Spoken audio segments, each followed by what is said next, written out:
Allez, c'est parti. On va se faire quelques bonnes nouvelles. Aïe, aïe, aïe, aïe, aïe, aïe. C'était peut-être un peu fort. Voilà. Go.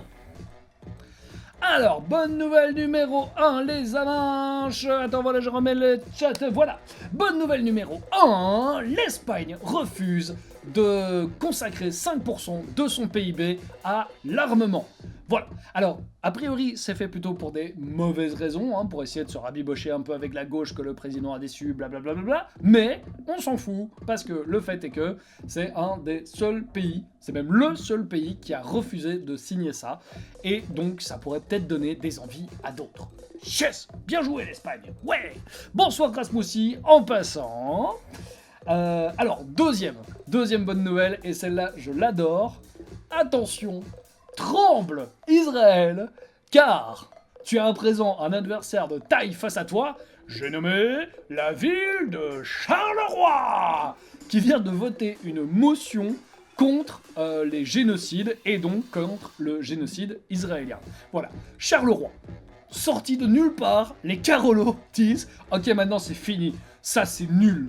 Et ben moi, franchement, hein, je serais l'autre zouave en Israël, je me chierais dessus. Parce que si les Carolos débarquent dans l'équation, ils sont foutus. Allez, troisième bonne nouvelle, le Mexique. Le Mexique qui nous prouve qu'il est possible d'avoir un gouvernement de gauche, de vraie gauche, descend l'âge de la retraite de certains enseignants. Pour les hommes, ce sera à 55 ans et pour les femmes à 53 ans. Et je trouve ça trop cool. Voilà, l'âge de la retraite à 55 ans, t'imagines. Ici en Belgique, on est à 67, c'est débile. 55 ans, voilà. Donc, allez, hop, tout le monde fait comme le Mexique, man. Alors, quatrième bonne nouvelle, j'aime vraiment beaucoup aussi. Il est possible d'aider l'institut... Attends, voilà. Le laboratoire océanographique de Villefranche en jouant à un petit jeu qui s'appelle Play for Plankton. Voilà, c'est un petit jeu que tu peux télécharger gratos, hein, et voilà, il est sur Android et sur Apple aussi. Et en fait, tu vas classer des petits planctons, comme ça, pour faire des points.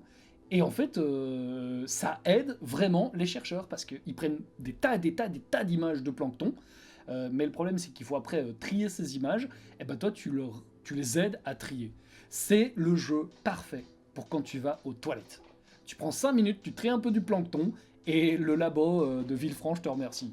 C'est un peu trop cool. Play for Plankton, je mettrai le lien plus tard. Alors, cinquième bonne nouvelle, attention, la Belgique est championne du monde de quadball. Alors le quadball, peut-être ça vous dit rien, mais si je dis Quidditch, là vous comprenez un peu mieux, et si je dis Muggle Quidditch, c'est encore mieux. Mais aujourd'hui, on appelle ça le quadball, et la Belgique est championne du monde, elle a écrasé les États-Unis qui avaient 4 victoires sur 5, et ben bam, là, boum, la cinquième, c'est pour la Belgique. Bravo la Belgique. Sixième bonne nouvelle, on va rester un petit peu sur le côté belge. Anne-Theresa de Kersmacher, qui est une danseuse et une chorégraphe, a reçu le Premium Impérial, c'est-à-dire c'est la plus grande récompense artistique qu'on puisse recevoir, et elle est remise par l'empereur du Japon. Pourquoi est-ce que l'empereur du Japon remet une distinction, enfin un prix qui a un nom latin? J'en sais que dalle. Mais alors vraiment que dalle. Mais je trouve ça très chouette que Anne-Theresa de Kersmacher, qui fait énormément pour la culture belge, reçoive ce prix. Voilà. Et si vous ne connaissez pas ATDK, eh bien je vous invite à découvrir un petit peu ce qu'elle fait. C'est vraiment très beau. En ce moment, elle est en train de défoncer tout à Avignon avec son spectacle Brel. Voilà. Dernière bonne nouvelle pour les Bretons, les Bretonnes, les mégalithes de Carnac. Les mégalithes de Carnac sont entrés au patrimoine mondial de l'UNESCO.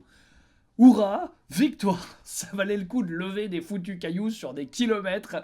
C'est bon, c'est fait, c'est rentré. Et c'est la première fois qu'un site entièrement breton est rentré au patrimoine mondial de l'UNESCO. Donc, félicitations à vous. Et ceci termine nos 7 bonnes nouvelles du jour.